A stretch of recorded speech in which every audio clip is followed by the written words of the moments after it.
I should re-sticker that. I muted the wrong sound. Hello, hi. We're totally here. Absolutely. You mean to tell me they didn't hear anything I just said? No, they heard the beginning of what you said, and then John muted you in the middle of it. Roll it back. Okay. Roll back the tape, guys. It's fine. I'm a professional. No. I swear. Too late. I've done this once or twice. According to my screen, it says that we've done it 28 times. 28 times. Damn. So you should know by now if you like it or not. That shit's gonna be raw by then. Oh. If you've done it 28 times and you don't like it, I think you have a serious problem. I think that's called marriage. I don't know what you're talking about. I know plenty of people who review Skyrim on Steam who are like 800 plus hours in. This game fucking sucks.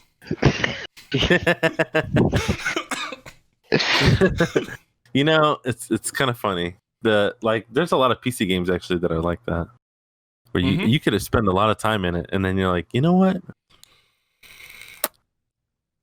I don't like this. I don't like this anymore. Well, hello everyone to Remnant Gamers Podcast, episode 28. You want me to do my intro again? Yeah. Try one more do my time. intro again? Yeah. Okay. That was a really good intro. It was. I'm Yeah, sad I know. that I missed it. Or that I Hi, missed it. everybody. Okay, here we go. Everybody let him go. Put him on the spot. Me. Okay. Hi, everybody. Welcome. You're listening to the Remnant Gamers Podcast. I'm the Direct Edition, and joining me are my fellow co-hosts. That's where you got to chip in. Oh, am I supposed to go first? Oh, I was prepared for I thought we agreed on the order in Discord. I thought we were playing at sounds of Two in the Man. I got my chopsticks We were ready. doing so good, guys. We were doing so good. So good. It was great. I'm not. Until it wasn't. I wasn't ready. It's okay. It's all right. I understand. I'm Sometimes it sneaks up on Jono. you. Here, this is a good time to decide some things, though. Like, for example, I had a great idea. I'm going to share with you guys live in the podcast right now. Hell yeah, let's do it. Ooh. When you're saying to introduce yourselves, I think that's a great idea. But I should also, when I do that, if I go with my other cast members, the Direct Edition. Hello. Say hi. And then I go Chibi Serenade. And that's Jono Jesus. Almighty. Hello. There we go. See? I'll cue you up. You already know what to do. Oh, so we're introducing it. I thought we would like to introduce Lead ourselves. me in. You gotta hold me by the hand. Okay. I mean, you could I just say know. hi, like, or do this like Jono does, but you could also have options of like going, hey, my name is, and you can do whatever you want in there. I got you. I know for next time. I don't do the awkward finger pee touch. I just am awkward. That's yes. He's right about that. I will go back and clip you. Fucking You definitely do this. no. Clips or it didn't happen. I don't believe you. I will go back and find it. I don't believe you. I don't believe you at all. Okay. I've never once done it except for just then to demonstrate that I've never done it. But then that means that you did it. Yeah, that counts. That doesn't count. It's your own fault that you just destroyed your past by doing it as an example. But I'm not going to hold it against you. I want You're still my friend. I want another redo. No redos. There's no redos in life. You don't respawn. No, Nope, continue. sadly. It says you. Some people think you respawn. I mean, I keep those kind of secrets to myself. I do my own research on how to respawn. Hit me up if you got like. I don't tell people that I have a time chamber in my closet. They don't need to know. Oh, I tell everyone that. Well, listen, I've got a totem of undying. It's just in my inventory at all times. my hyperbaric time chamber that I own. I only use it for sleeping. I go in there and I get tons of sleep, and it seems like I didn't sleep at all. But I actually slept for like 2 years in there one time.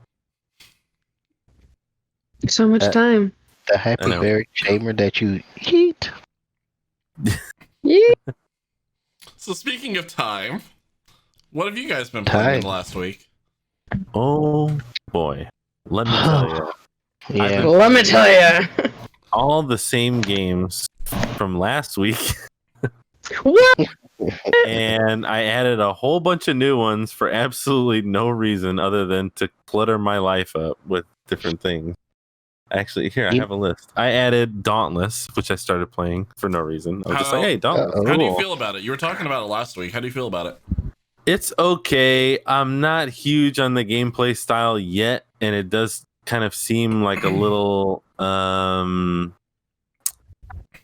It's like there's no motivation for me to actually do anything at the beginning. Like what I need is a couple people to play with, and I feel like then I would be like, oh, okay, let's go do this together. You know, that would be fun. Yeah. It's like Monster Hunter. You need people. Like otherwise, it's just a loop. It's go hit big monster, skin big monster, go back, make some shoes, come back, beat up big monster. Oh shit! Look, I rubbed his blood on my sword. Now I've got another sword. Exactly. Yeah. Yes. That's exactly how I felt about it. I was like, there's no reason for me to do these quests. I don't get the story. Is there even a story? I don't think there is. Yada yada yada. Blah blah. Boring. I think honestly, having played it, I'll probably like Monster Hunter World better because I haven't played that either. It does have a story though. That's kind of my thing. Is that I need some flavor to my game. You need something to kind of ground you in the world, some immersion. Yeah. That's one reason why I don't care for Fortnite. It's just okay. The island evolves. Cool. I don't care. Like, I mean, Save the World. Save the World's cool though. At the beginning, I was gonna say at the beginning it was like that. Now they're getting more and more stuff, and I am like kind of been looking into it. But yeah, Dauntless. I did re-download. I'm looking for it on my screen and I don't see it. Did I already uninstall it again? Yeah, I guess I did. Magic the Gathering Arena. I've been installing it and uninstalling it for some reason. Same. Because I'm like, oh, I'm gonna play this. Oh, I'm not gonna play this. But I see new cards and they keep like sending me emails going, "Hey, bro, you want a free pack? What's up? You want back in? Hey, how do these free legendary cards sound to you? Yeah, that sounds good. I don't know. You like it? I don't know if they do it on purpose, but they definitely market Magic the Gathering cards to us like as if it was actual drug. Yep. It's like the same thing. Like I got my email. I get my Magic the Gathering plug. Who's like, yo, get you some cards for free, bro. Like come and see me. There is a reason that Magic is referred to as cardboard crack. Yes, that's. It is cardboard crack. So y'all don't have drug dealers. You have card dealers. It's not crack. That is not crack. Who are you talking It is not crack. Who's to say I don't have both? I was gonna say, the cardboard crack dealer. How do you know my cardboard crack dealer isn't also my crack dealer? I don't know why y'all keep comparing. I mean, he can be whatever he wants to be. He can be any dealer of anything he wants. You know, free world. You know, he's an adult. Addictive. Okay, just in that retrospect. And it's alliteration, yeah. Okay, I was gonna say that. I could easily call it like if Yu-Gi-Oh is kind of the same thing. It's just weed. You get addicted to it. Weed. Because I was gonna say, I don't know about y'all, but I haven't heard of anybody out here trying to suck dick for magic cards. So. Hey, I am sure there's someone. You have not. You look. I haven't heard. I haven't heard of anybody out here. I'm sure there's someone. I'm not going to Craigslist. I'm not looking for There's someone for everyone on Craigslist for that, so I'm sure there is one. I'm not out here like, hey, I got some magic cards. Like, no, I'm not going to Craigslist and look for it. No. You go to a Grand Prix, someone I guarantee is suck dick for a Black Lotus. I am going to tell you right now that I can neither confirm nor deny that I have and or know someone who has definitely given sexual favors for holographic versions of cards. For a magic card? Come on. Are you serious? I didn't even say magic cards. Okay. Okay. All right. It was for all right, then. One the collector's edition cards, and or she didn't. I'm not saying that actually happened. I'm just saying that I can neither confirm nor deny. But other than that, it's been Watch Dogs 2, Watch Dogs 2, Watch Dogs 2, Watch Dogs 2. Yeah, because I love that game. Oh, and the new Minecraft update because I got the realm updated, so I've been fucking rolling that shit. And I got my server updated too. Hell yeah! Have you been playing it though? Have you been into the Nether biomes? Yeah. No. Oh my god, it's awesome. Oh my! And the God. shader preview for Optifine is out, so I've been playing that shit with shaders, baby. Hey, will you send me a link to that later? Fuck yeah. Okay, because I need it in my life. I need to see some super pretty basalt and some fucking all of the new Nether stuff in it. Yes, yeah. But it also obligates you to come play with me on my server. That's fine. You know that's all not right. an issue for me. All right. What about you? Which you? Playing, Which you? There's a lot of yous. Me. You that I'm talking to right now. Yeah. Oh, okay. What the fuck have I been playing? I lost track of my brain. I tried out Desolate. Go to Chibi. No, I'm kidding. What, me and my mustache? Yeah. My mustache. Okay, well, I guess we're going to me. I finally finished the main story of The Division, so that was fantastic. Finally. I still have some side stuff to do. I mean, honestly, I probably would have beat the main story a long time ago, but I'm such a completionist. I wanted to do all the side stuff, but there's still some side stuff to do, and I may do like a Dark Zone community thing if I can get people to like confirm when they actually want to do it, other than just popping in my stream and being like, hey, we should play the Dark Zone. I'm like, well, that doesn't help me now. Hey, so I may do that. So you're putting a team together for the Dark Zone. Yeah, supposedly at some point, I'm sure. I mean, I'm not technically done with the first division because I really enjoyed it. It's just fun, but yeah, I have to actually have people confirm that they want to play beforehand. So we'll see how that goes. But then I started playing on Thursday night, Detroit Become Human. That's been a heartache and a half and a headache and a quarter. But I love it. How are your choices going? I actually really enjoy it. It's been really fun. I mean, it's definitely... I mean, I haven't played a whole lot of games like this in a while, like other than the Telltale series, but I really like story games where you have to kind of pick an option within a very small time frame. Like, you have to literally make a decision as if it was real life, which makes it frustrating because I'm like, I don't know which option to do, and all of them suck. But there's like, what, 18 endings in that game, I think.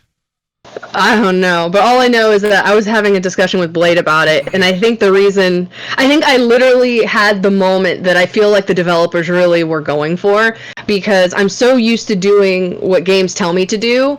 So I was just so used to, while I was going through the game, I'm just doing what the POCs or the side characters tell me what to do, the NPCs. They're like, stay here, or go do this. So I would just go do that. And he was messaging me going, just so you know, you're probably gonna have to do things that make people not like you. You're gonna have to make decisions that aren't good decisions, at least for the game. And I started having to go against what I'm told, and I think that's exactly what the developers were wanting, because that's the whole point, is getting outside of that box of what people expect you to be, doing as you're told and conforming to what people think you are and what people expect you to be. And it's been really crazy but fantastic, because the story is great, the characters are great, and I love how they're painting it. I've heard that game gives you all the feels.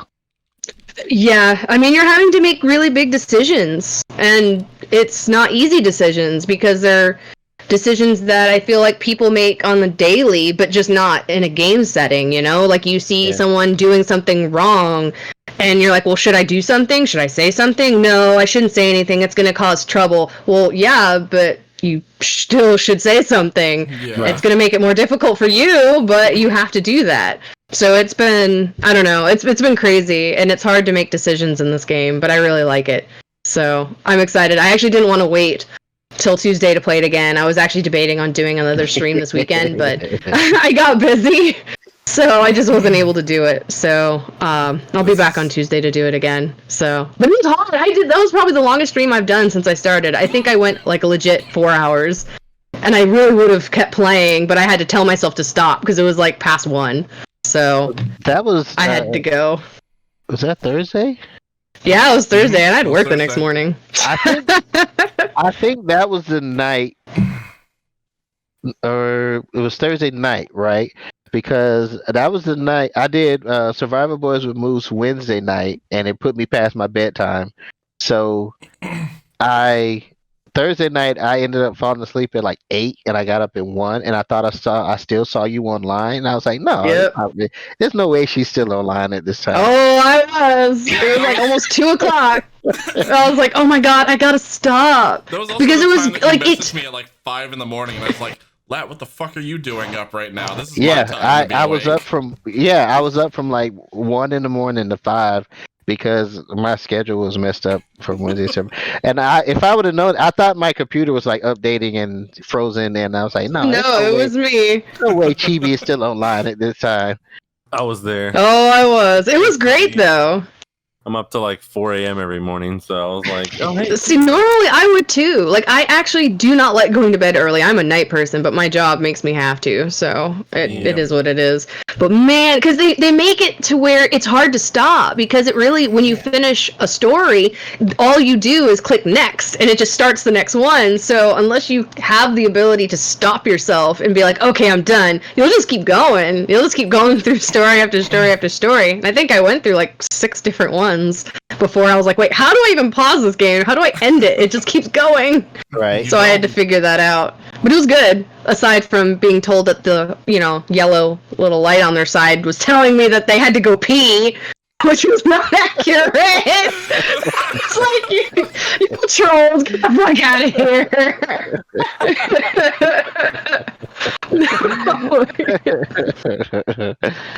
That is not what it means. Yeah, I was excited about Detroit Become Human. I remember because I played it at PAX East. That's the one in Boston. They're seeing the premiere for it when they did it, I think at like E3 or whatever, when they did the story with Kara and the little girl. Yep, I remember that whole thing, and I was like, oh, this is going to be freaking nuts. So I wanted to play it. I just hadn't gotten around to doing it. I played the demo with the security guard, the guy coming in to solve the murder. Yep. The robot. Yeah. That's the one I played at PAX East. So apparently this is what everyone voted me to play. This and Bioshock 2 were like the top tier out of my vote for like a week and a half. That kept going up. Like they were neck and neck, and then somehow Detroit like jumped up by like 2-3 votes, so it kind of won in the last minute. I put my vote. It's really good because I love that game. But I'll probably play Bioshock next, since that was like number 2. But still, Detroit. I mean, I've already played Bioshock 2, but I like it. The environment's fun, so that'll probably be what I play next. I want to be in the same horror movie that Servo's in right now, because it looks like such a good time. Oh. It's actually just the lights reacting to the audio from the podcast that we're recording right now. Like, that's the kind of horror life that I want to live in. Or the lights. Did you say horror life?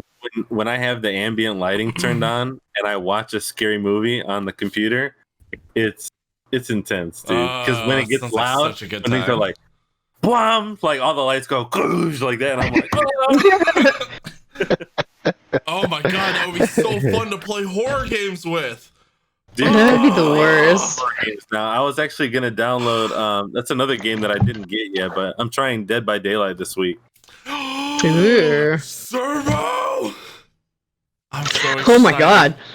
Jono is so excited. Listen, I love Dead by Daylight. That game's fun. See, I have it too. I just need to play it. It's a good time.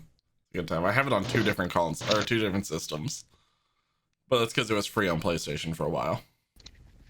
Gotcha.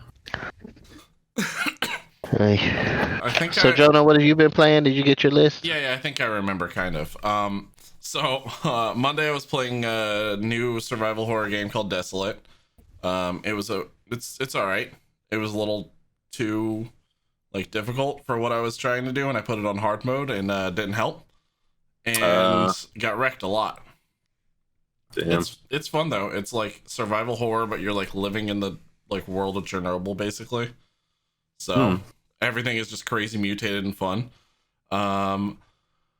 I don't remember what the hell I did on Tuesday. Oh, I played Jackbox on Tuesday. That's that was Tuesday. Fun. Yeah, I won the first round as part butt. Winning in the first round without saying a word, and then coming in and being like, I'll just take my trophy and leave. Thanks, guys. I did too. I'm going to tell you guys, that was me that won. And also, have a good night. Bye. Yep. Like this motherfucker right here.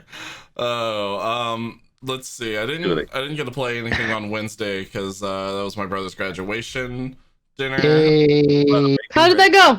It went pretty well. Pretty well. It was a little bit of a crazy cluster. They didn't get to do a lot of stuff because of COVID and everything. So a lot of like the ceremony was cut short. There was no graduation song or anything, which is kind of sad. But Aww. they got their trophy. That's or not trophy, diploma. It's kind of like a trophy. It is a trophy. It's a paper trophy. It's a paper trophy. You adulted. Yeah, you survived. It's close enough. Nobu. Hi, Nobu. And then I played No Man's Sky to catch up with Latin Moose because I needed to also catch up on that so we can play some No Man's Skies on like Wednesdays or something. Well, they were on a complete different starting world than what I was on. They were on like some hell planet called Florida, where it's just hot all the time. No, we renamed the planet Bumble Snatch. Yeah, that's right. Because I fucking named it Bumble Snatch. Okay. I don't think I want to deal with Bumble Snatch. Whose Planet wonderful Bumble name is Snatch. that, I wonder. Yes, Planet Bumble Snatch, and they had firestorms, and the temperature was 200 degrees Fahrenheit. Oh my god! I started off. Your lights are having a heart attack. The opposite end of the spectrum, where I started in Australia, where everything was toxic all the time. So I walk out of my ship, and all of a sudden I'm taking poison damage continuously. So that was fun. But then I may or may not have gotten a little addicted to playing and have gone a little further than you guys are. Because that game. Yeah, we have to catch up and sync up and get some other folks to join in. Yeah, that's surprisingly addictive. I thought it was funny that so many people were talking so much shit about No Man's Sky not too long ago, and now y'all are like, "Oh my god, I can't get enough of it." Well, yeah, even Moose was saying that he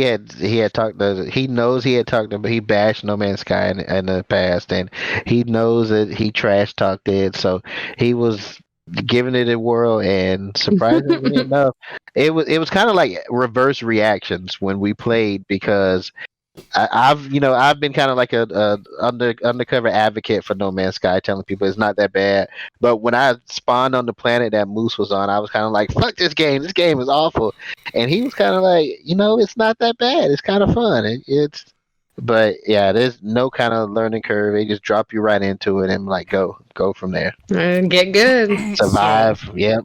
So apparently, from what I was told, is that is how it was supposed to be. Is drop you into a hell world, and then you have to get off of it as quickly as possible. But they have updated it since then, like since the launch of the game, and there's like a 50-50 chance that you get a hell world, which we both did. Yeah. Or you get a nice, super peaceful, calm world where you get to enjoy and have picnics, take your time, and have a little party and do a little dance or something. But, well, at least we didn't have the hostile, not only the hostile environment, but the hostile wildlife as well. I mean, there was a few plant life that was, attacking us as we walked by, but we didn't have the animal life, so that was a plus. Had both. I've now had both. My first planet was hostile planet. My second planet was hostile wildlife. Oh shit. Mm-hmm. So you've experienced both. Yep. And everything in between. When you made it to the second planet, did you have your blaster ready? No, I farmed up for my blaster. So you were getting all kinds of fucked up. Mm-hmm. Yep. But I had to get off the toxic planet as quickly as possible, so. Right. It was not fun. Not a pleasant experience. But hey, you survived, so I did, and I'm actually enjoying. So I was actually gonna ask you guys if you wanted to play that on like on any of the stream days. We can play it on Mondays. We can play it on Wednesdays. We can just play it through the entire week. We'll just can we play No Man's Sky, guys? I can. Well, I may not be able to do Wednesday. I won't know till later, but I'm game. I mean, I'm willing to jump sounds in. like multiplayer Mondays is No Man's Sky's days now. Lord. So, Chibi, you joining in on No Man's Sky? Yeah. That sounds like I don't know. to me. I don't know about that. I'm already streaming 2 days a week. I need some me time. Look, Blade I need was some supposed to time. join us, though. Blade said he was going to join us. Nobu. Maybe. Can we take Perhaps. a minute and send some love to Nobu, who's gifted Look at Nobu! gift subs to Blade and to Mikey. And then apparently to 5 others in the chat? Yay. Well, it didn't mention That's names. emotes. Yay, Nobu. Oh, yeah, she shared rewards. That's it. Okay. Uh-huh. Yay, Nobu. Look at that. Thank you, Nobu. And we're gonna have emotes available soon. Very soon. Very soon. Something about a chameleon. Something about Hopefully. a chameleon. Chameleon. One of them chameleons. All right. So what has Lat been playing? Genshin Impact. Actually, I only played up until Wednesday because I'm so mad. Kind of kicked my ass with the stand. I wanted to play Genshin Impact. Oh, it looks my really God. fun. It is so fun. I really did not anticipate enjoying that game as much as I did. I really didn't. And when Jono did, good. I thought all the other betas that I've played has been only for a weekend thing, Friday, Saturday, Sunday, and then the beta's been cut off. This damn thing is still live, so it's calling me. I feel like my computer pops on and Genshin Impact's loading up, and it's just flashing like play me. So what I'm also impressed about with it is that normally betas like cut you off after a certain amount of time or like a certain experience. Like they lock you out of areas, but this beta is like, hey, go play the game. Yeah, just go. There are some areas that are blocked off. If you get to a certain part of the map, you can't get like beyond this little shield thing. It's like a force shield. But it's as far as I've gotten, it's like 2 continents of area that you can fiddle with, and I've put 16 hours into one continent, and I just discovered the second one. I was told that they were really particular about how who could play. Like you could not put it on any other console than the one that you got, and no one else could share it. Like if you tried to play it on another console, like they would basically ban you. That's what Blade was telling me in like their thing, because he wanted to let me play it because I really wanted to play it, but apparently their rules were saying that you couldn't share it. Like they were fine with you streaming it and doing whatever with it, but you couldn't like share it on any other console, or else they'd like ban. I didn't know. I was like, damn. I didn't know you could stream it. Until Jonah mentioned something about it last Sunday, and I was like, well, holy shit, I know what I'm playing the next 2 days. But Blade needs to hurry up and get to adventure rank 16 so we can co-op. So he's been spending time with me. I'm sorry. It's my fault. Well, Blade, damn it. You need to stop spending time with Chibi and put some Genshin Impact time in. Or you just don't sleep and you just take some more powder, and then it's all good. You have all the energy you need. You just play throughout the entire night, and then you spend the day with Chibi. It's fine. Yeah. Until your heart explodes. Yeah. Do we need to relive the video that he shared for you? No. Do we need to relive the pain you experienced? No, so we do not need to relive the betrayal. But I just got Batsy set up on a PC to play Overwatch, so her and I. Yay! Nice. So it was. What's funny is she just came in here to ask me to turn it on, and of course when I opened it, it crashed. So I was like, "You're gonna have to wait, and then I'll get back to you." It's my laptop from when I first started streaming. It runs Overwatch that great, one, but it's gotta be reformatted. I have to redo everything. It's got way too much junk on it, and it just runs really sloppy. So but I can't wait till we get to play together. So more Batsy streams when? It's happening. It's happening soon. She's like, the reason we started talking about it was she's like, so I decided what I'm spending my tax return on, and I was like, oh, okay, thanks for telling me. Well, what is it gonna do? And she's like, I'm getting a pink gaming PC and a pink autofold chair, and like she wanted to get everything decked out, and I was like, all right, slow down. I feel her pain. I'm the same way. Yeah. If you want to go, you go all out. It's like, okay, pump your brakes, Playboy. Pump your brakes. Oh, not just the brakes, but like the credit card. Like, take a minute, hang on to that money for a little while. But yeah, that was it. Genshin Impact and No Man's Sky with Moose. I filled in for the Survivor Boys while Jono was attending the brother's graduation. The Brono Almighty's graduation. The Brono Almighty. I love that everyone's fucking dubbed it that.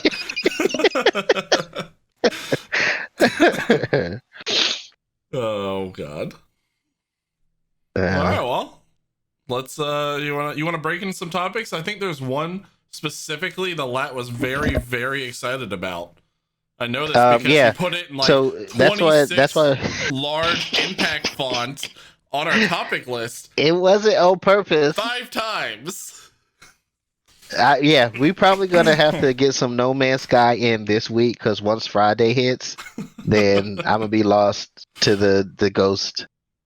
I'm definitely gonna be lost to the Ghost.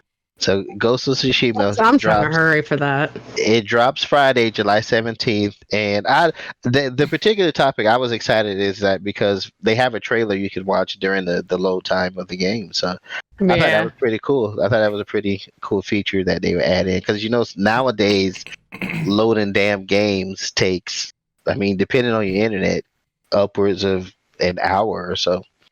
Yeah. So I thought that was pretty awesome. That was something that they added in. It was like, and I think you can actually preload it now, if I'm not mistaken. Probably, yeah. I wouldn't doubt it.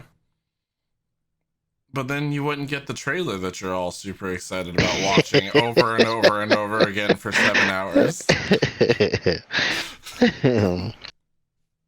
I don't know. I just want to play the game. We've been waiting on it for so long now. Long. Yes. Yeah. I'm very excited. It looks That's kind of what I'm hurrying for. Yeah, I still have my pin from the Sony conference. Me too. From the E3 Sony conference. Yeah, it was on my birthday. That was 2 years ago, a year ago. Yeah, but it had to be June 11th, 2018. Yep. 18. Okay. Yeah. That pin is heavy. I have it on my my enamel board with all my pins. Mine goes onto my bag. That he just happens to have. Well, see, because my brother's graduation, I like pulled my bag out because I had to bring all my camera equipment and stuff with me. So it's that was a pretty cool Spider-Man pin. Yeah. I wonder where I got that from. Where did you get that from? I think oh no, that wasn't from you, was it? No. That was from, I don't remember. Oh, the Marvel box. The Marvel Pop Collector's box. It also came with a super sweet Spider-Man like pop that he's like half swinging. And everything. I remember I gave you one for MegaCon, but I don't think that one was it. Yeah, I think I have the MegaCon one, but I think the like backing of it was coming off, so I have it like kept separate, so because it doesn't want to stay on anything. Mm.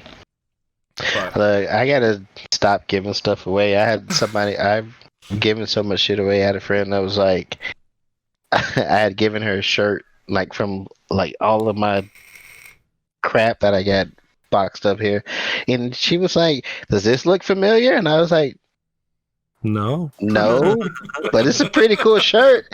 And she was like, "You gave it to me," and I'm like, "Damn." I was like, "I okay, it's a nice shirt." I just you're like a drunken person, but with giving items. You forget you gave things away. You're like, did I? I really am. Shit. I did. What you say, lad, is you go, that's just how selfless I am. Like, it was never mine, like I just gave it to you out of because I wanted to. Now it's your shirt, so I didn't think about it. Yeah, I put a lot of effort into doing things.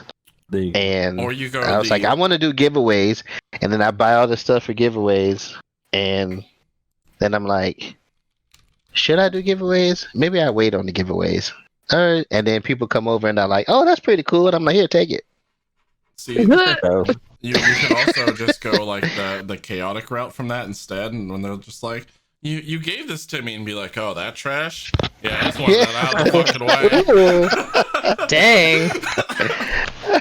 Wow. I think this is the difference between me you're and right. that. You're wearing it? Wow. I was like, damn. I thought I gave you that as a tablecloth. My bad. That's savage. I thought I threw that away. Damn. No, I wouldn't do that. I would not do that. That's savage. I would. I'm that chaotic. Fuck it. Osu gang, yo, Strixie, I got some people you need to meet. Strixie is hard into Osu. There's a person that goes by the name of Jinxie who is mad in the Osu. I was watching Jinxie pull like some straight, I think it was like a perfect on an 8 stars, a bunch of 8-star and 7-star songs. I was very impressed. Jinxie and Strixie. Yeah. It sounds like a match made in heaven right there.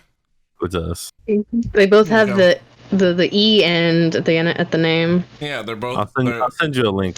They're both Pixies. Pixies, like pixies. I like that name. Yeah. So, of course, adding to new delays. We haven't hit the end of the year, so I'm sure more delays are coming. But they've added Kingdom of Amalur. Yeah, Kingdom of Amalur Reckoning. The Re-Reckoning. I'm sorry, that's the Re-Reckoning. The title they're going by. It did get pushed back, but we were right. They're going to be adding more stuff into it. Right, that's what I was excited about. The new DLC content that they're putting to it. It's going to be a hype bait, like I thought. After all, no, Google, calm down. I did not want you to look up hype bait. What the fuck? Yes, you did. It knows what you truly want. It does. Hype bait. When you get really hype and then you master. Oh. Shut up, Google. Shut up. Google, no! Don't tell them my secrets. Oh God. But yeah, no, I'm kind of excited. Like, I didn't get to finish Reckoning, but me either. I'd be excited to see like what they add into it, because the game was good. Man. It just like it was such a underwhelming release that not a lot of people got to play it. I think it got overshadowed by all the stuff that the company was going through. Yeah. Company that released the game, so it was over because they had to something. It was owned by a baseball player or something like that, and he had borrowed money to make the game, and he was being sued by the court to pay it back, and there's a lot of stuff going on with the company as far as. And he was betting on. Had all his eggs in the basket with Kingdom of Amalur. He was planning on making all of that money back with Kingdom of Amalur, and then it was a very, like Jonah said, underwhelming release. Yeah, it was definitely overshadowed by some other game that released around the same time. I want to say it may have been around the Mortal Kombat or the Portal Kombat release time, if I remember correctly. That might have been roughly around when Portal 2 and Mortal Kombat came out. Well, I'm glad it's getting a redo. Now, if only they can bring back my damn Legends of Dragoon. I signed the fucking petition. When am I going to get it? All right? Never. I'm not done. I come find you, and we can sit down and work on it together. Just letting you know. Some things you should just let die with dignity, you know? Hell no. All the other remakes that we've gotten. I know! But some not so great. We get a new damn Bioshock collection. I could at least get a Legends of Dragoon. I mean, honestly, if anything, we need a Mass Effect trilogy collection. They keep hinting at that. I'm waiting, man. I'll die happy when it happens. The damn Pokemon remakes and remasters. No, you know what we need? That's because that's Pokemon. No, because they don't know when to stop. No. We've needed Pokemon Snap for a long fucking time. And B, what we need... Like hell we have. No, we have. B, we need the fucking Pokemon TCG remaster from Game Boy Color. Okay.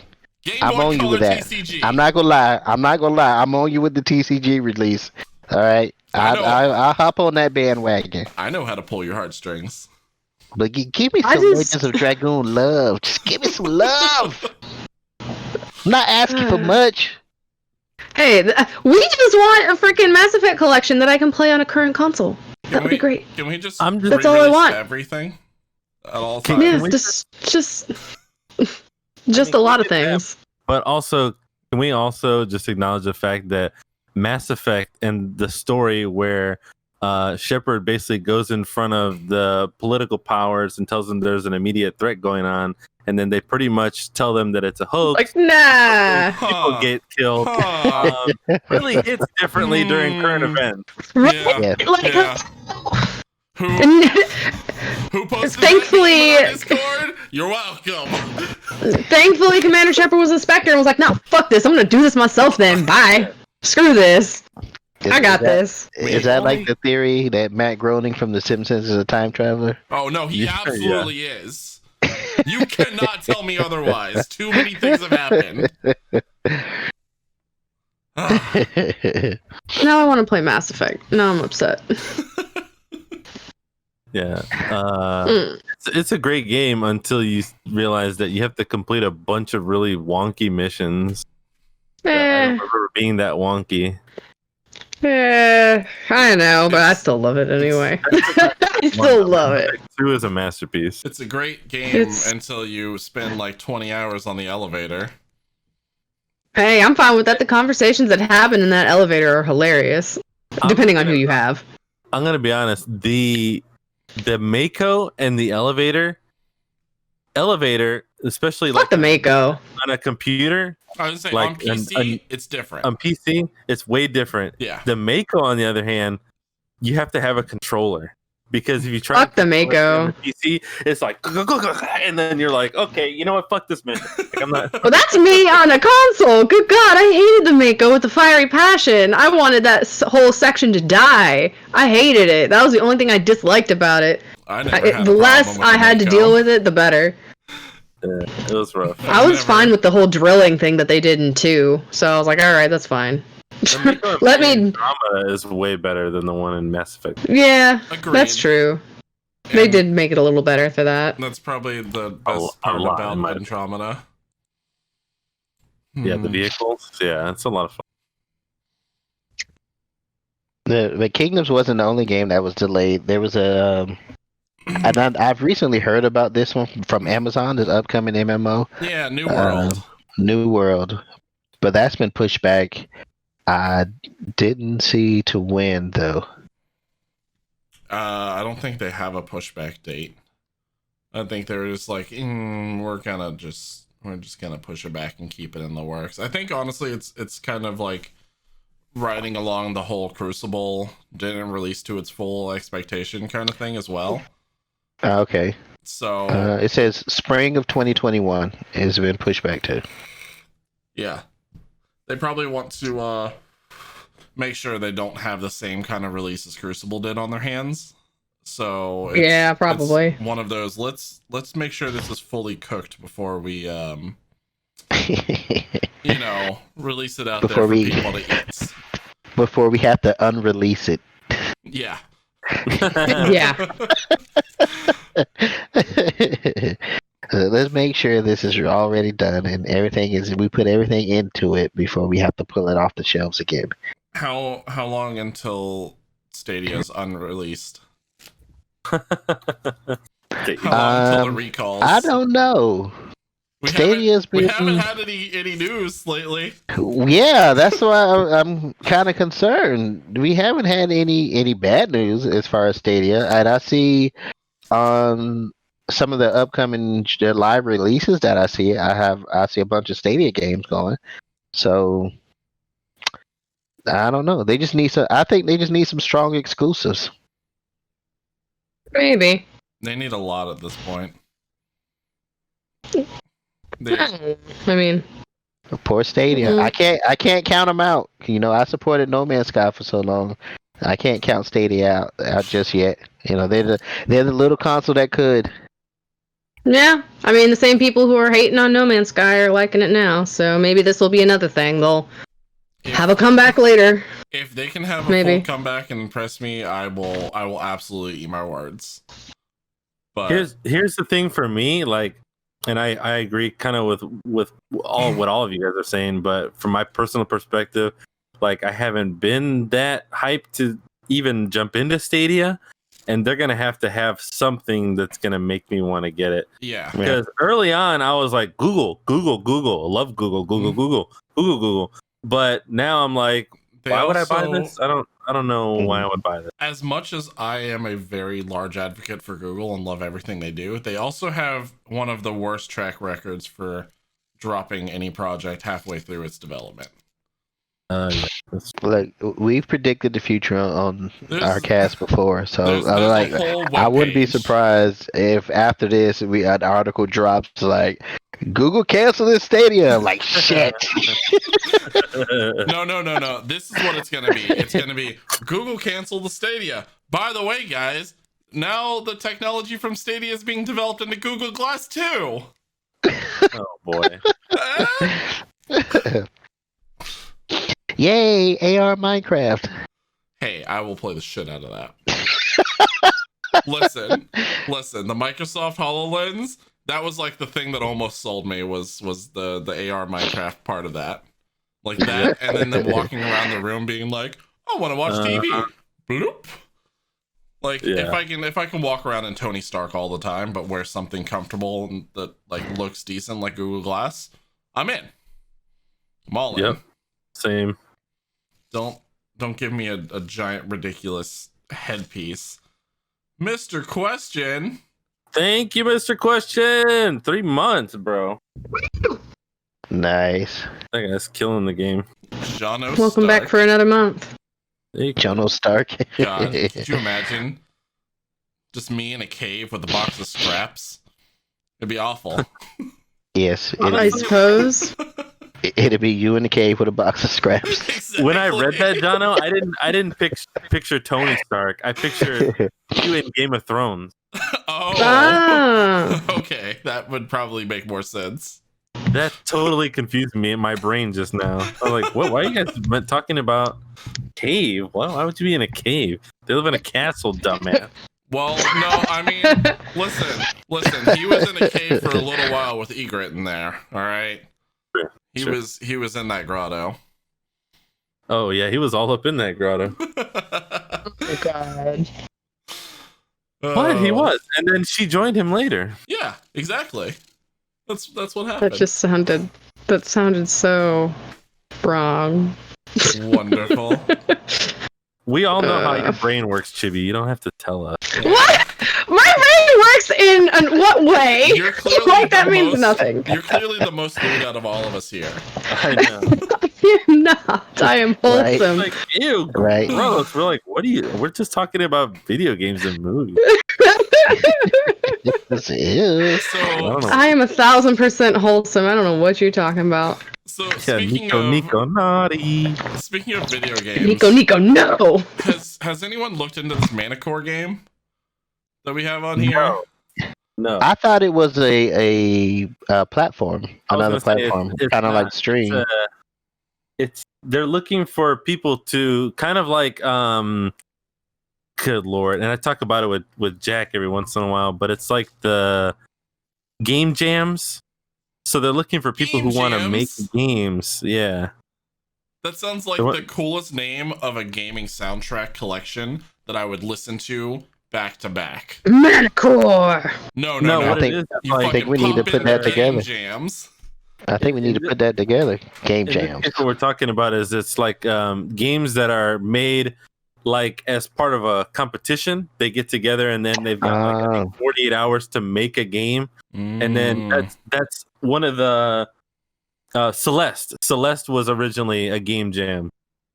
Oh, nice. And then it got turned into a full game, and now more and more games are becoming like that. Is a fucking jam. The Pico 8 game in Celeste. That's the original game. I was wondering about that. Yes. Okay. I'm about that. I'm about it. Yeah. Because that game inside of the game was fantastic. Yeah, it absolutely was. Oh, okay. So that's what Manticore is all about. Kind of like the 48-hour film festival. We get 40 hours to produce a short film or something like that. Exactly. So Manticore, with video games. They're looking for these game creators to, like, they're gonna basically pay money to I think it's more gamers to be test like the game. The Sundance Film Festival kind of thing, where it's like a bunch of indies coming together and you play the games and stuff. That's what it sounds like to me. Yeah, like basically you make the game using their platform. It's like a game construction set. Like imagine someone handed you a box of Legos and they're like a box of Legos, and they're like, gonna say anything. Here. And here, make a game out of this. And then they're like, okay. And then they're like, okay, anybody who plays this game, we're gonna give you $3. Yeah, $3. I think it was $3 a day, right? Sounds like they're about to get the best shark dating simulator that you ever could have. Not $3 per day. It's $3 per daily gamer. So each person who plays your game per day, $3. Oh, okay. Hey, you guys, you want to play shark dating sim? I got you. No. I got you. Yes. I'm gonna you put that out there. No. I'm gonna make it, and all of you are gonna play it. It's gonna be fantastic. There have been weirder stuff out there. I think we could cross pollinate with some dolphins in there too. Oh, God. Hey, I'll do anything to support my buddy Jono. Shark Daddy Jono. God. As long as you're willing to play. Wait, you would totally be willing to play the game. I was gonna say, come on, who are you talking to right now? Shark Daddy Simulator. Shark Daddy Simulator, not affiliated with Dream Daddy, but you know, Aaron and Dan hit me up. What's up?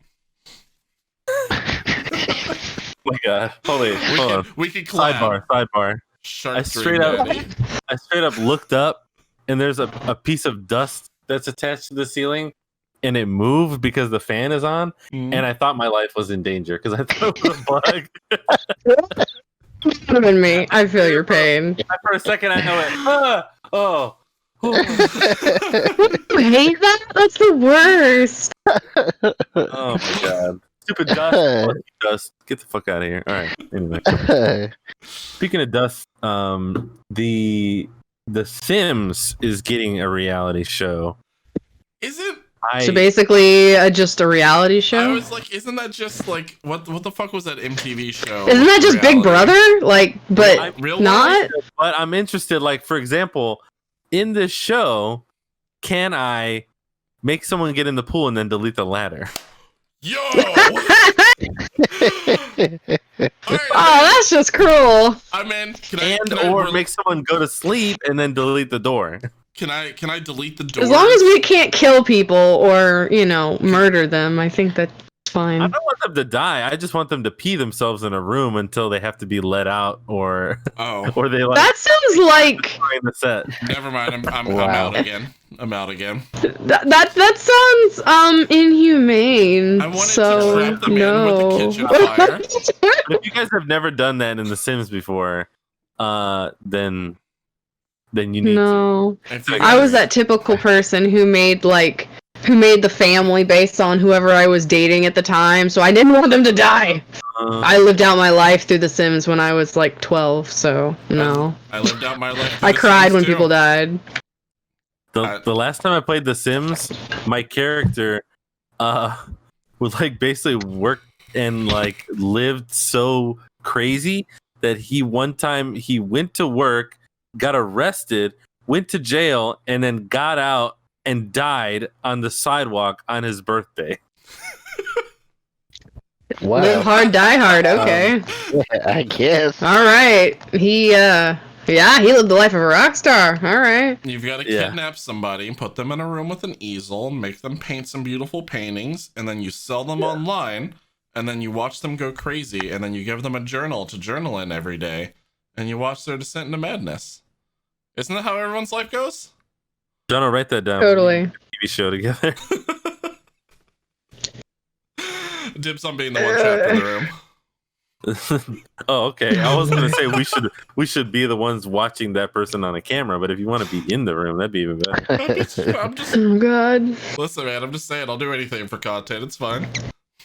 I feel like we're slowly inching towards a show that's like Weekend at Bernie's, but not Weekend at Bernie's. It's like Weekend at Jono's. We're like slowly getting closer and closer to that. Can I just ask, what part of Weekend at Bernie's is the part that you're thinking of that goes with our show? Because we're slowly like locking people in rooms, we're watching people like descend into madness. The next thing, someone's gonna die, but then we're not gonna want to like get rid of them. So then we're gonna like reenact them. Like, no, they're not really dead. We have to keep them alive for content's sake. So then it'll be like Weekend at Bernie's, where we're what you're telling animating somebody who's dead. Is that you just wait? Put sunglasses on me, and you're gonna walk me around, and I get a hit on women, but I'm dead. Yeah. I'm in. It's a slow descent into madness. Like, I'm just saying, it's a slippery slope we're slipping down. If you're dead, Jonah, how are you going to get any enjoyment out of this? You're just like, I'm in, I'll do it. I'm like, listen, it doesn't matter. I'm in. For the content, it's all that matters. I'm easy. For the content, I'm easy. I'm in. We're gonna get John a date, but he's not gonna be alive to enjoy it. Don't worry, my ghost will be like fist bumping my body from the afterlife. It's cool. I'll be like, we'll go with that. We made it, bro. Well, your real life body. Did we? Bumping with something. Yeah, never mind. Anyway, so ew, Lude! So No, God help me. I really want to take that into a complete off tangent, but we don't have time for that in the podcast. See, I need your pin, Servo. I need your Pikachu shock pin for like every moment that something like that happens. I need that like shocked Pikachu pin. That's rude. No. Speaking of reanimating things, Dark Souls. I almost downloaded this mod. Even crazier. I kind of wish you had, because I kind of wanted to. I was hoping that you had tried it, but it's on my list. Has anybody tried it yet? Between this and Cinders, so there's a mod for Dark Souls that lets you play Dark Souls but with guns. Yeah. The mod is, which is kind of like Bloodborne. Am I right?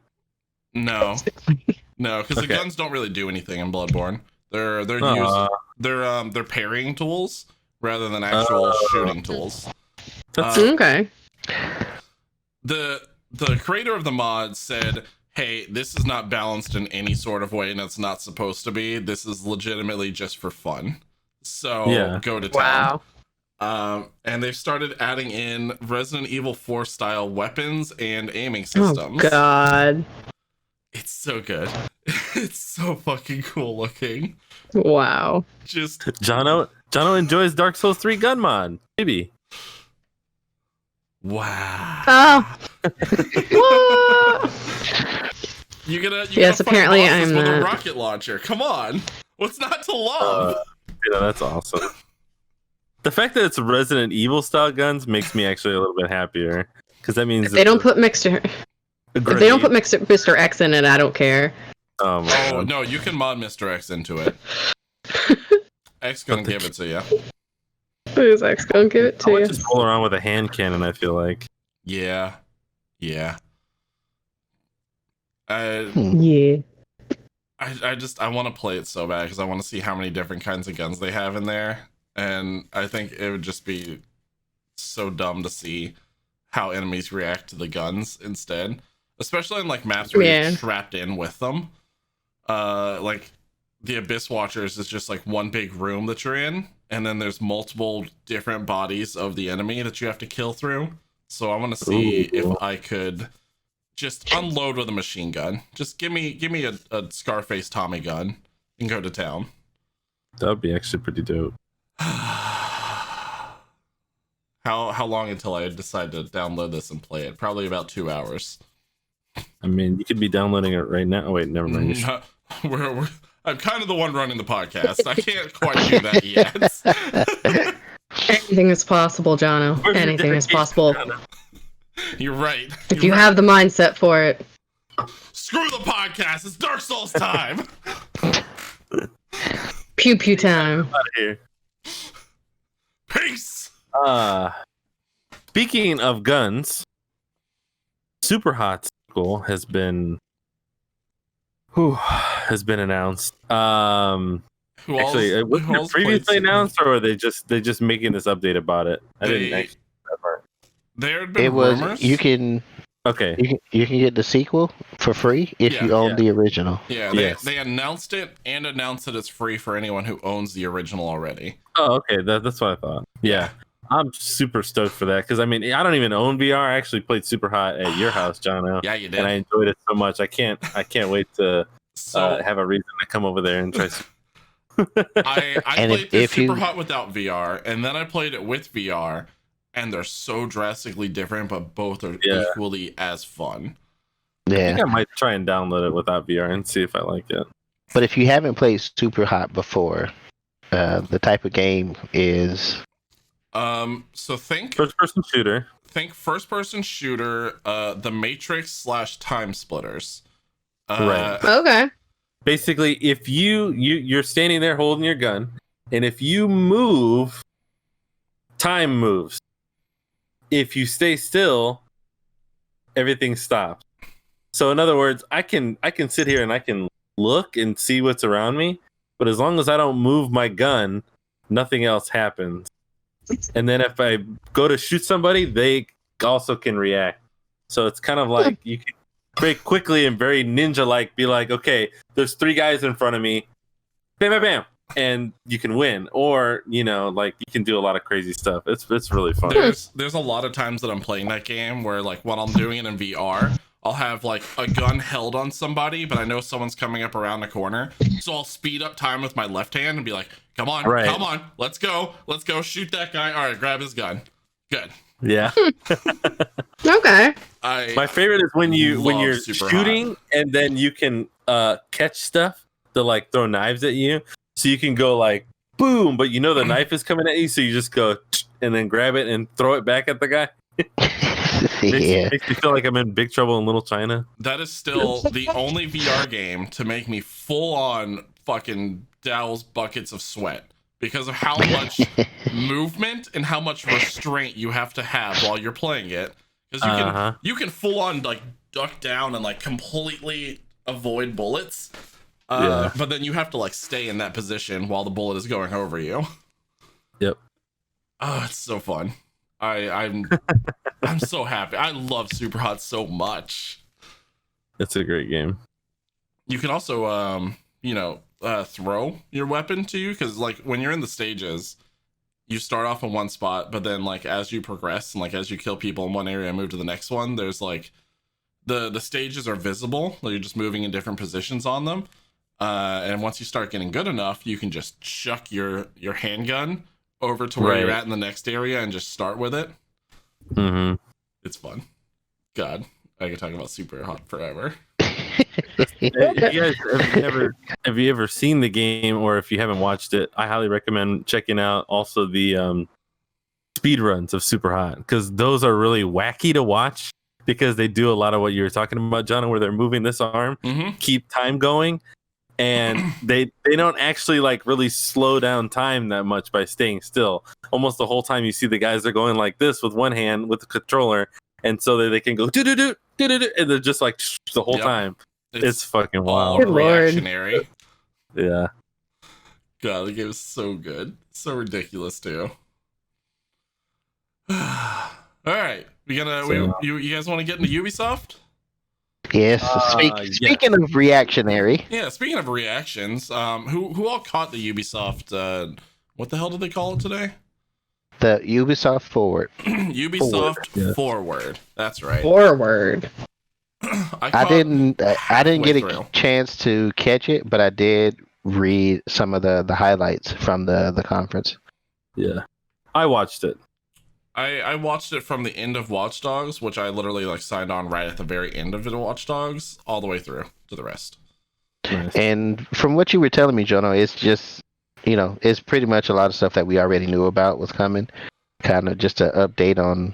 Yeah, there was either we were getting release dates on some stuff, we were seeing some gameplay footage for some stuff, but nothing really like new that jumped out at you. Any new announcements or anything like that? The only new announcement was already leaked a couple days ago, which is Far Cry 6.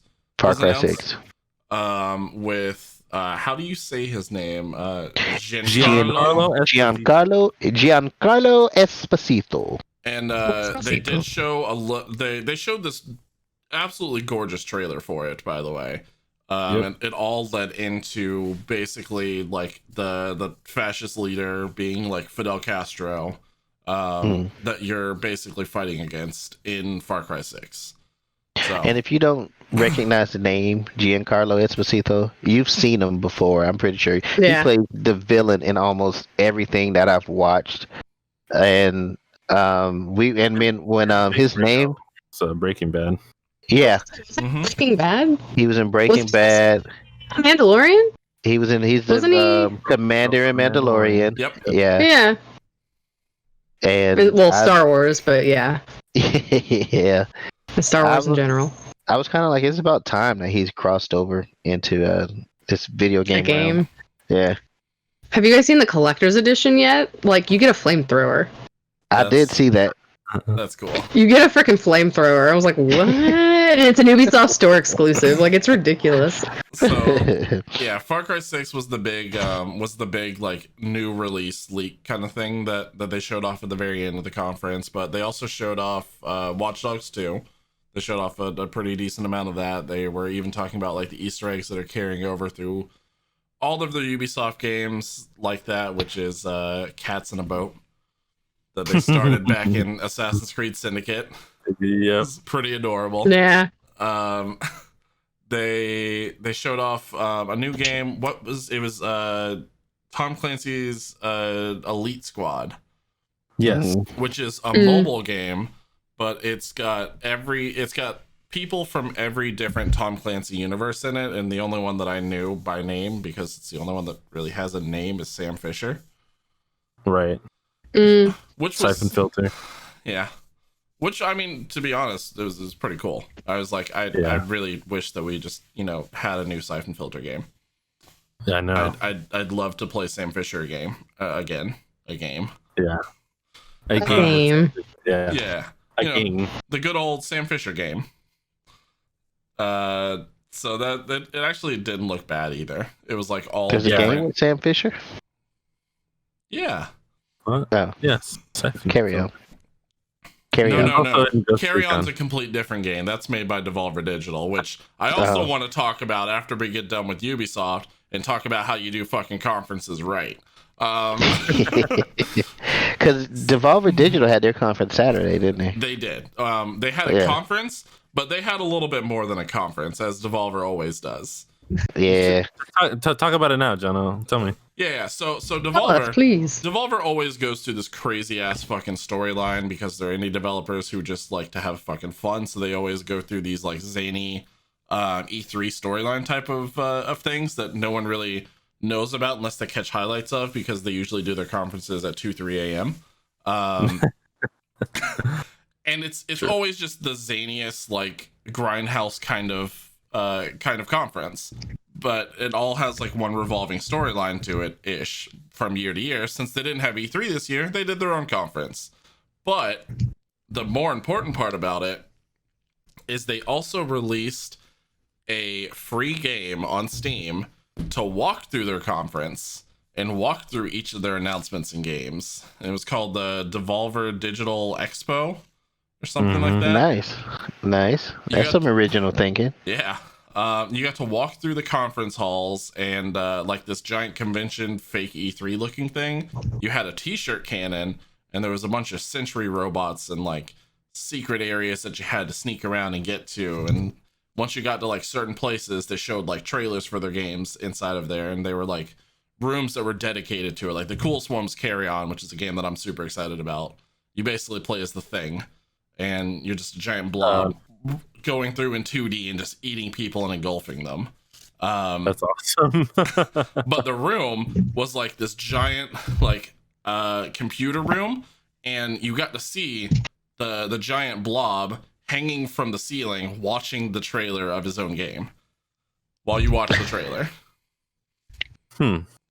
Okay. That's how you do a goddamn conference, right?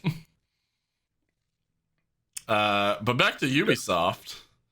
Since I didn't get to see any of the Watch Dogs stuff, the part that hyped me the most about it was actually finally getting to see gameplay for goddamn Assassin's Creed Valhalla. Right. Oh, yes, man. I know. It looks so Microsoft, good. take note. This is what gameplay looks like. Right? I am very excited. It looks really good. It looks absolutely nothing to do with Assassin's Creed. It's very much you're a fucking Viking. It's a Viking game. Yeah. They were showing It's a Viking game, man. They were showing off like lighting fucking arrows and torching like towns. You could literally just burn and pillage places. Now there was a report of leaked footage like earlier before the Ubisoft Forward today. Yeah. Was that any indication of exactly how the game had looked, or? Yes, the leaked footage was what they showed off during the conference, but then after the conference, they showed off more gameplay. That was not part of the leaked footage. It's the same Assassin's Creed gameplay like that we've known for the last couple of games, at least for like Origin and Odyssey, but like more evolved. It's got a little bit more RPG aspect to it now. You can also dual wield literally anything, which when I saw that you can dual wield shields, I was like sold. Axes? No. Dual wield shields. No, That's dual wield axes. That I'm about. Yeah, so I would be the axe person, you know. Because you can shield bash someone, and then you can throw a shield and stun another person. Okay, Captain America. I know, that's what I was about to say. Are we flinging that shield? Is it made of vibranium or whatever? Good lord. Listen. Does it come back to you? Are you worthy? Are you worthy, Jono? Since the days of Dark Souls, I've been wanting to dual wield shields forever, so it's just too fun. So Blade's about it too. He knows what's up. Dual wield shields.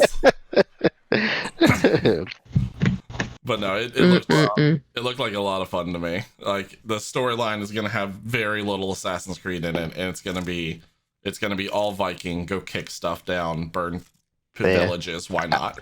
I am excited. I can't wait to see what they do to connect it, though. Like I actually am pretty excited to see how they kind of connect it, even if it's the minorish of ways. Like I kind of want to see what they do to really connect it to that whole Assassin's Creed universe or whatever. Like maybe it'll be a big deep thing. Like it's not going to be like what we usually see where it's just blatant, you know, part of the creed. Like maybe it's something just so minor, but it'll be kind of more lore related. I don't know. I'm excited to see it. Rain for the Animus. They lost me when they started like having the real world not be such a big thing in Assassin's Creed. Like, Desmond was such a good part of Assassin's Creed, and they ruined it after that part. Like, I'm in it for the game. Yeah. I'm not in it for the real world anymore. I don't care anymore. Yeah, this one may bring me back into the Assassin's Creed fold. I'm excited about it. I bought Odyssey while it was on sale because I actually want to play it. Because I but heard have you? That's what I was going to say. But have you played it? I only bought it a week ago, so. Oh, okay. Because I bought Origins, and I played Origins. That shit has a healthy coat of dust on it, so. I did play Origins. Origins was good, and it was a step in a different direction for them, which was a good thing. Yeah. But, you know. Yeah, I missed the last few. I think I stopped at. I didn't do Black Flag and everything else after that. You missed out on not playing Black Flag, but I everything else you can pretty much skip. I still I'm good with that. I'm good with that. I'm still a firm believer in I'd rather have Prince of Persia. I'll make up for it with Valhalla. Black Flag was Valhalla. I enjoyed that one. But real quick though, I did want to touch on Watch Dogs since I did get to watch it. I want you to talk about that one for sure.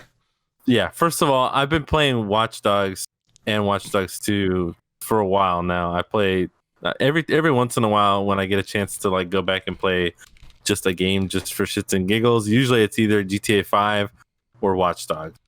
And I definitely enjoy playing that style of game. And ever since they came up with this idea of like an open world game where you can pretty much hack anything, it's just opened up a lot of like really fun ideas, and like the multiplayer is a blast, and so on and so on and so on. That game's already been out for a while, so I'll stop talking about it. But I just really enjoy those. New one though, first of all, if you watch the cinematic trailer, which I highly recommend you guys go check out the cinematic trailer that was dropped today, because it was done by Alberto Mielgo, who did I don't know if you have you guys seen Love, Sex and Robots? Yeah. No. Do you remember the one where it's the woman who's being chased by like someone who saw her like commit a murder through a window? Or she saw the guy commit a murder, and he looks out the window and sees her, and then he starts chasing her, and she's running through. She's hauling ass through the town trying to get away from this guy. It's like a huge like artful like parkour. Like it's just super futuristic. It's awesome. Yeah, it's crazy because he's just screaming "wait" the whole time. He's like "wait," and she's like "get away from me," you know. It's crazy, and then the end like throws you for a kicker. I'm not going to spoil it, but it throws you for I know what you're talking about. So he made the trailer for Watch Dogs Legion. Nice. And if any of the stuff that's in that trailer is in the game, which I imagine quite a bit of it might not be, like there's one particular point where the main protagonist in the video is riding on 2 police drones down the street. That's cool. And it's fucking wild. That's fucking cool. There's a lot of other things in there that just like get me really hyped for the game in particular. It's got a heavy emphasis on you're basically fighting against the government and the police who are trying to keep people from protesting about the current state of events. I mean, it really hits home. And playing it play like that, Granny Spy. And then there's so many unique little things like Granny that I can't wait to try. Like each character has its own little like storyline. So when you choose a character or you recruit someone rather, you get to first play like an initiation type of story. And then that gets them in the group. And then if that person dies, that's it.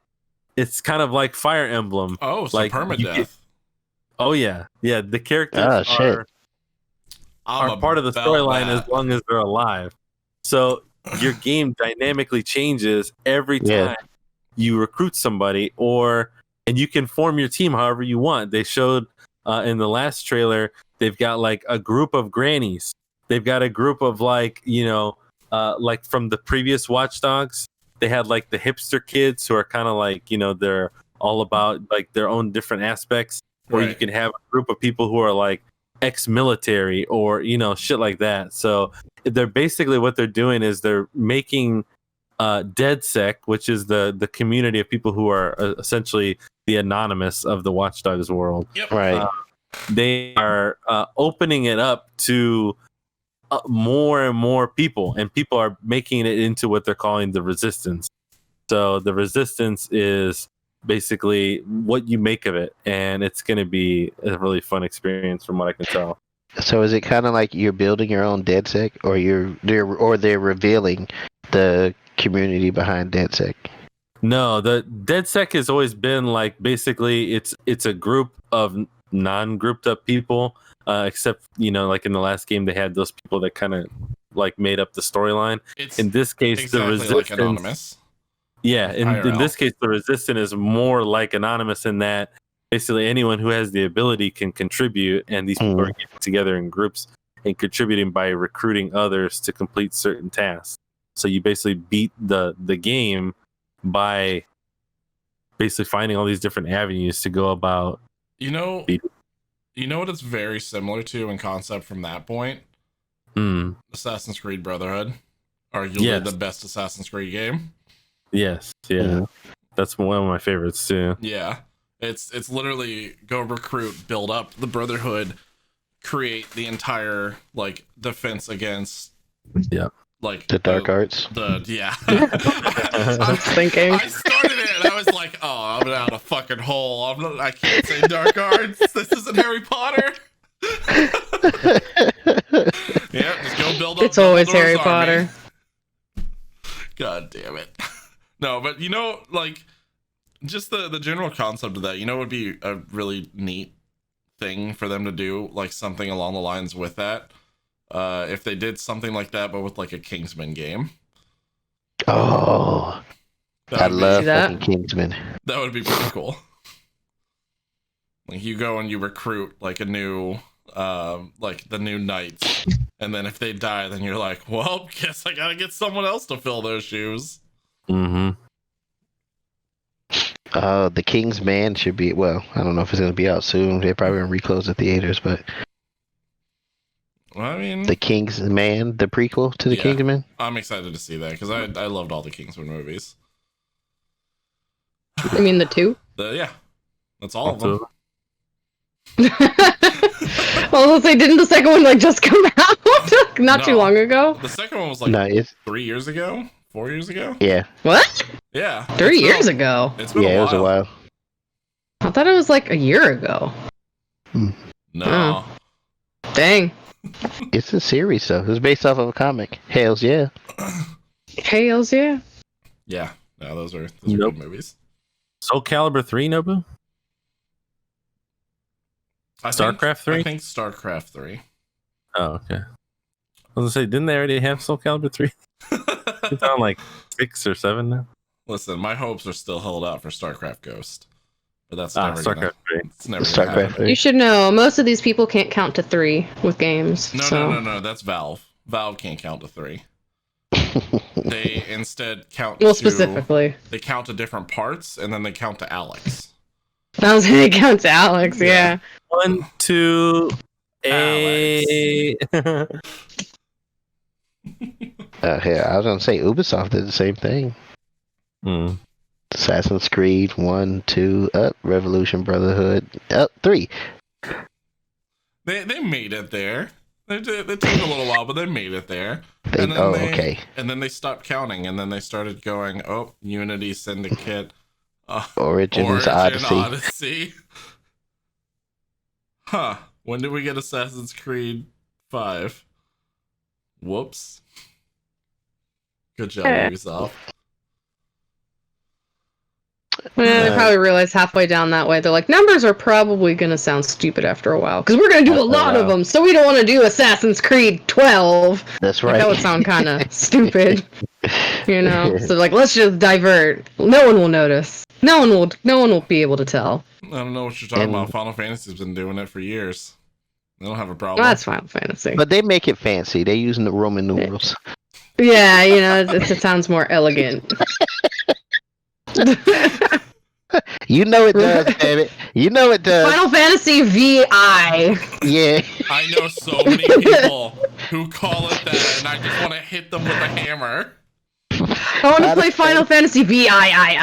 Final Fantasy XVX. That actually sounds pretty cool, though. XVX would sound really dope. It sounds so cutthroat, so aggressive. So edgy. So much. Speaking of edgy. What, edgy? We're talking about edgy? Yeah. Speaking of being edgy, Twitch actually released a video in their support of the Black Lives Matter movement. Oh, how did that go? Not too well. You don't say. Is it kind of about as well received as their LGBTQ video? And so, yeah, probably about as probably about as well received as so much to the fact that they had to pull that down. So Yeah, they released a video in support of the Black Lives Matter movement, telling everyone to support your Black creators, your Black content creators, your Black Twitch, streamers, and they had quite a few streamers in the video who how were. how many Black content creators were in there? I counted 1.5. 1.5. Who's half a person? Maybe it was a younger child. Maybe the height thing. Was I it don't know. just an arm and a leg in there? Yes. Yes. So a lot of people gave him a lot of shit about it, to the point to where they just yanked the video down. I didn't get to see it. I saw some of the comments on it. So I'm not honestly, I'm not sure how many Black people they had in the video, but if it's like you said, any indication of how they portrayed the LGBTQ community, then yeah. Based off of the comments that I read, I was just kind of like, come on, Twitch, you gotta do better than that. Yeah, I read through a lot of the tweets, and a lot of them were like, are you kidding me? Like, we have so many Black content creators on this platform, as well as other platforms, and they went and chose all of the high dollar white content creators to just market on there instead. Yeah. I mean, it seems like Twitch has a problem in general with not using anybody other than their high dollar content creators.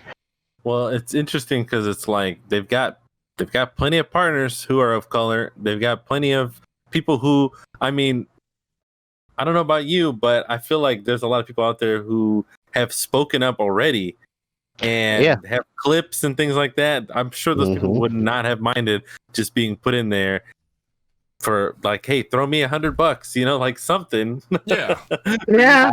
Content, and there would have been no problem, Yeah. They don't got a problem with money. They don't have to pay Doc anymore. I know a few of them personally. Done it for free.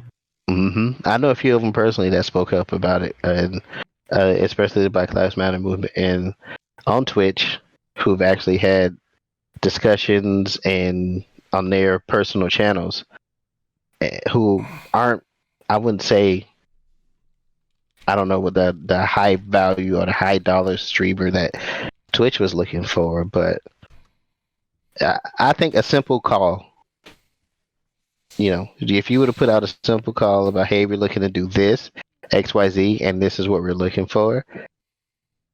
Yeah. I mean, somebody, guaranteed. Somebody has to be over at Twitch like, maybe that's not a good idea. I mean, there has to be somebody over there that sees this stuff before it goes out. And unless you have a room full of, I guess, cis white males, no offense to my cis white males, but unless you have a room full of cis white males that are like, yeah, bro, that looks good, let's go with it. Oh shit, are we bringing back that kind of talk again?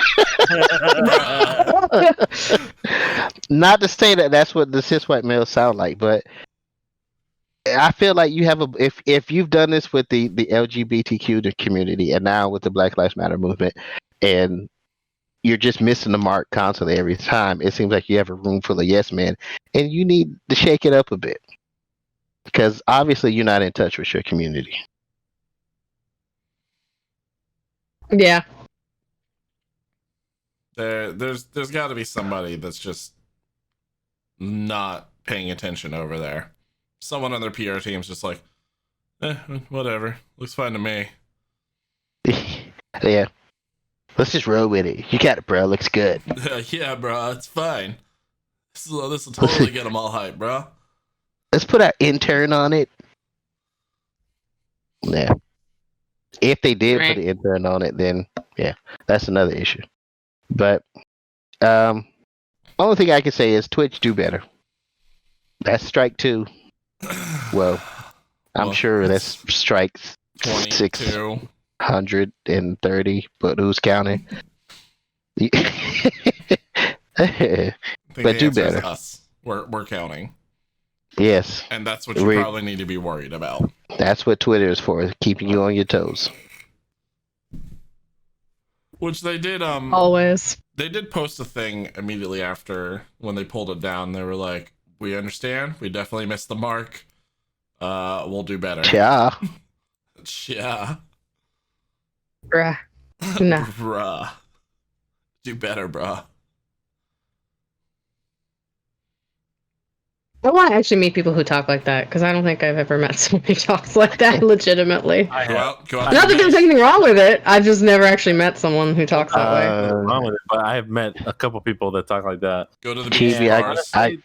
It's one of my favorite things ever. Chibi, I grew up at the beach. I went to high school with people who talk like that. Yeah. Go I mean, I guess it must be like an actual at the beach thing, because I don't know. I lived in Florida. I lived in Jacksonville my whole life, and I've never I've never had someone talk like that. At least that lived here. Maybe. Yeah, I don't know. My uncle talked like that until he was like 51. You go out to a beach bar and you take a whiff and you smell in the salt water and you're like, that one. Bruh. And then you go talk to them. Oh god.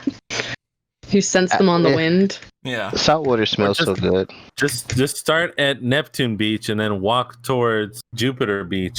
And then just on the way, if you see somebody, just go, bruh. And if they go, bruh, then talk. That's the person. There you go.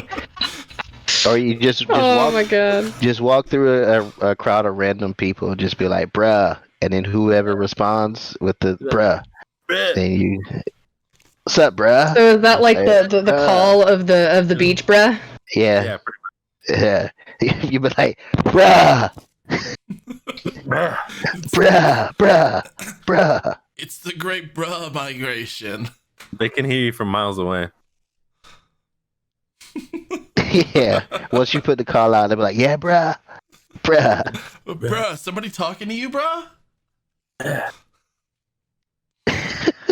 Or it's bruh, like the newer version. If you find like an older one, they'll be like, dude. Oh, those are the OGs. Yeah, the OGs. Dude. Well, those are the originals. Then those are the people that all just like religiously watch that Budweiser commercial. Yeah. Yes. What's up? What's up? What up? Yeah. That's super OG right there. That's so OG. But wow. God.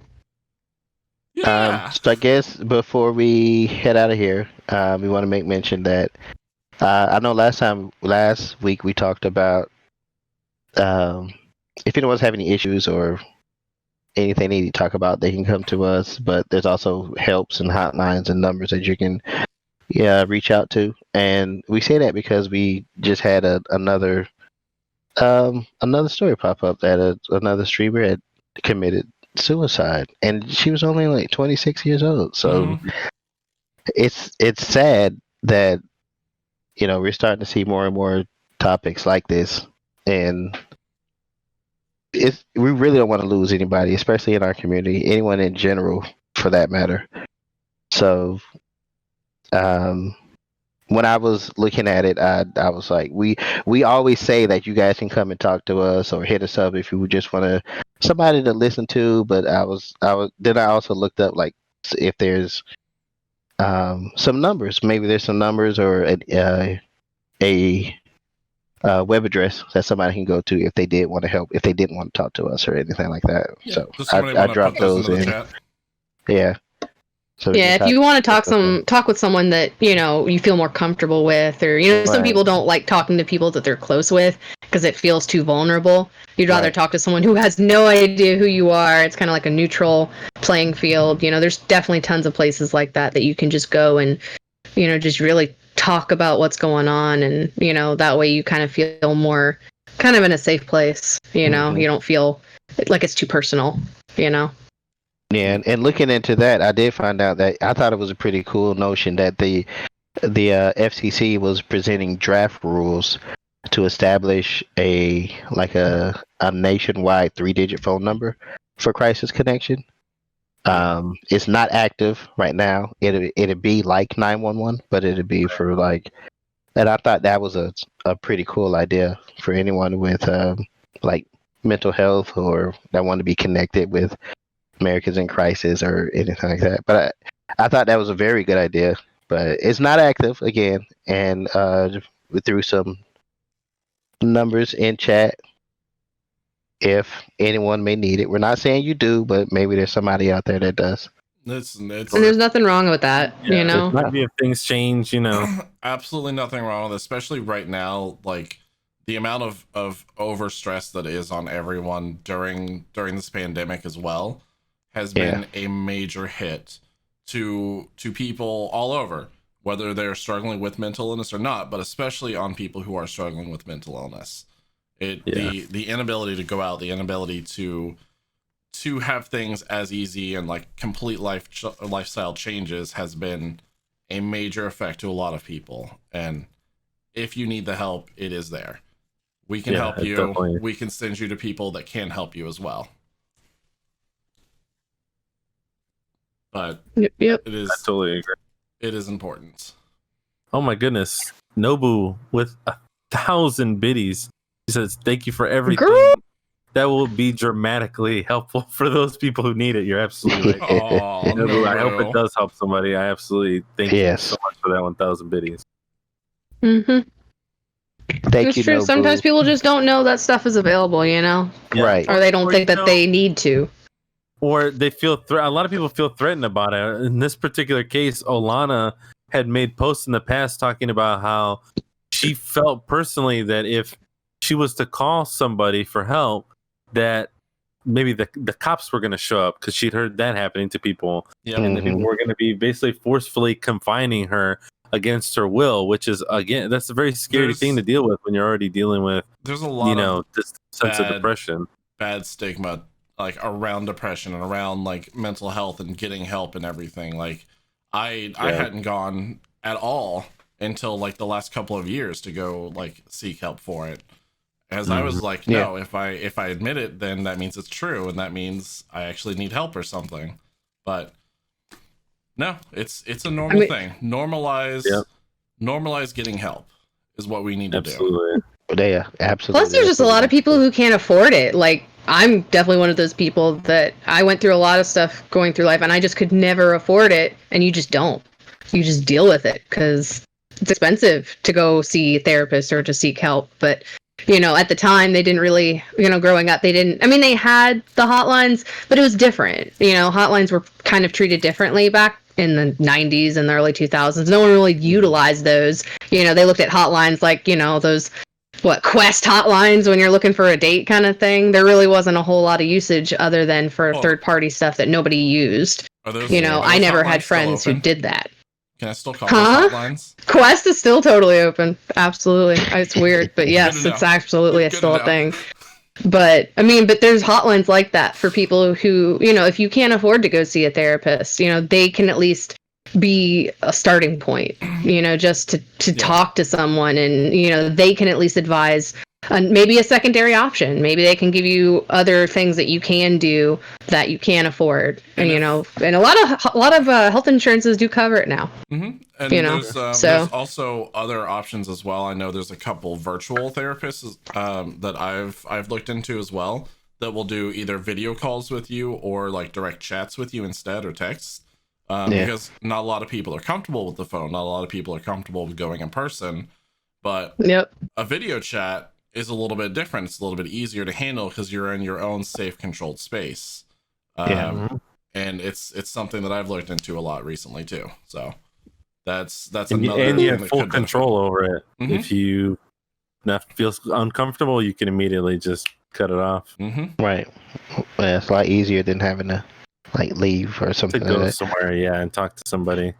But it's very sensitive, and like several said, you know, some people may be afraid, like Chibi said, maybe some people may not be able to afford it.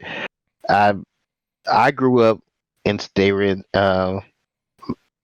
like being a black male, they were instilling that, you know, any type of mental illness. What we wasn't talked about, it wasn't discussed. It was just kind of like there's also a large those Yes, are those are someone men else's who's problems.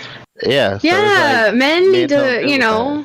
that. Yeah, a lot of guys The- don't feel like they can talk about their feelings. Like The- feelings are apparently a lady thing only, or that feelings make you weak or Right, the make you suck it less up of whatever. mentality. right. It's we're not. That's instilled stupid. Like all you're doing is just building up all of this tension until something just snaps you and then you just explode. Absolutely. Like Yeah. Right. I know all about compartmentalizing and pushing it down. It's not good. Don't do it. And men On the other need hand- to have more of an option. On the other hand, don't get me talking about my feelings because I will make you cry. Mhm. It's very true. I know sometimes It's very true. you open that little door just a little bit and it's like, let me tell you about my feelings. And then my it's, you know. my door is always open. I just like as people walk by it, I go, "Hey, all right, no, you're good." And then people stop in for a moment. They leave and they're like, "Why did I do that to myself?" See, what wanted he's a saying sandwich. is, you know, those like Jehovah's Witnesses servers like that, but with like feelings. Yes, yeah. He like knocks on your door and he's like, "Hey, do you have a minute to talk about my feelings?" And they're like, "Yes, oh my god." But yes, to say that, and we joke a lot here, but to say that if you need help, get help. And for anybody who needs to hear it, I've always told, because I've had someone real close to me attempt suicide before, and it helped her out to hear that suicide is a permanent solution to a temporary problem. So It's true. Yeah. There was kind of interesting the source, but I don't know if you guys listen to Oliver Tree. Mm-hmm. He's been getting a little bit more popular recently, but he said something the other day, and it's actually part of that really popular song "Hurt," where talking about how he was doing competitive scootering, and he was basically homeless, going from couch to couch, and within the matter of a week, after he decided that he was gonna think about ending his own life, he was in a penthouse eating caviar because he got signed. So, you know, just remember, like, even if you're at the absolute bottom, within the matter of a week, things can change. yeah, So don't. Things can change daily, you know? I mean, it can't be daily, but you know what I'm saying? It's just one of those things where it's Oh, it can proven. totally be daily. Like it can, something can change overnight. Like Absolutely. you never let one day be the end of it, you know? I mean, sometimes it can get really hard, and especially for people who are constantly going through something on a daily basis, but Exactly. Yeah. there's always something that can change, you know? Just gotta reach out to somebody, anybody, yeah, you know? Everybody. yeah. If necessary. Yep. So Everybody. before we jet, does anybody have any last words? Or what? Last words? That's, Where can they That sounds kind of morbid. let's ominous. not segue with that one. see anybody? Have? Yeah. Okay. Tell everybody where they can Closing find you words. guys out. You Tell can, everybody where they can find you guys at. you can find me on the corner of 5th every Saturday night. I like to do a little pole dance there. You know, the little, And selling honey baked hams. Yep, that's right. Okay. Okay. All right. Weird. All right. That's right. Well, you can't find me on the corner. You ain't finding me on no corners, but I stream every Tuesday and Thursday here on Twitch. Chibi_Serenade. But yeah, I'm currently playing. I almost said The Division again. God, I've been in it so long. I am currently playing Detroit Become Human right now, which is really great, and I'm hoping to maybe play Ghosts of Tsushima after the fact. Maybe. Yay! Maybe. Yay. But Bioshock 2 will come in that too. So It'll happen when it happens. yes. This week I'm switching the schedule up a little bit because I have work things that are going on. So more than likely it's going to be Monday, Tuesday, and Saturday. So I'll catch you guys on those nights, 10 p.m. Eastern. And it looks like we're gonna be some Monday playing Mondays on Monday playing Monday multiplayer Mondays. Bring out your goddamn Mondays. We're playing them. Multiplayer Mondays with No Man's Sky. Yep, that's what's gonna happen. It's gonna be Monday playing Monday. Monday. Be there. All right. Monday Night Raw. Since Moose isn't here, Chibi, take us out. No, I say Jono. I veto this. Jono's closing us out. I got it. Because if you want me to close it out, you won't want me to. You all will hate it if I do.